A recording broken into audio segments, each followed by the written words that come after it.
This is the complete line of iPod Nanos. They changed a lot over the years. One even had a camera, but the next to last one, that one was special. So here we are looking at this little itty bitty iPod Nano. This is the 6th generation iPod Nano, came out in September 2010. And as you can see, its interface looks a lot like iOS at the time, even though it wasn't technically iOS under the hood. This thing was super tiny with a 1.54-inch screen. But you see, it had a lot of features, including music lyrics here. I'm not sure who would sit there and read it, but they're there. The whole interface is driven by swiping. There's no home button here, and that makes things really kind of complicated to get around. We've got some features here like radio and Nike Fitness to capture my running. And of course, we have photos. Now, these images are synced over from my Mac, and this does still sync with the Mac today, just in Finder instead of the old iTunes application. But I can go through the thumbnails and I can pick an image.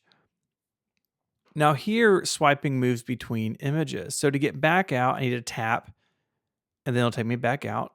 But another feature that I think is a little strange is this slideshow feature. So I can have my images sort of pan and zoom across my 1.5-inch screen. I don't know who ever used this for anything, but it's a nice way to show off my blue and white G3, I guess. If we go back out to the home screen, we see podcasts, which again would sync from a computer, and then settings. And there were actually quite a few settings on this iPod. I could go in and change the wallpaper. Again, they're very much of their age, kind of early iOS. So we got this one here, and we see a preview of what it would look like. We also have an option to change the home screen to be a grid of small icons. So if we go all the way back out, we see this 4x4 grid. We could also turn on and off icons. So if maybe we never used podcasts, we could just turn it off. Here we have photo settings. But down at the bottom, we have our date and time settings. And this is where this iPod gets pretty weird. See, some people turned this iPod Nano into a watch, and there were a bunch of different bands made for it over the years. At one point, I had one that like screwed together. Some were just like floppy rubber you'd stick the iPod in. It wasn't an Apple Watch, right? You have seen basically the entirety of the features of this iPod Nano, but some people really liked it. I admit that I did try it for a little while, but it really wasn't for me. It was pretty nerdy and it didn't look very good.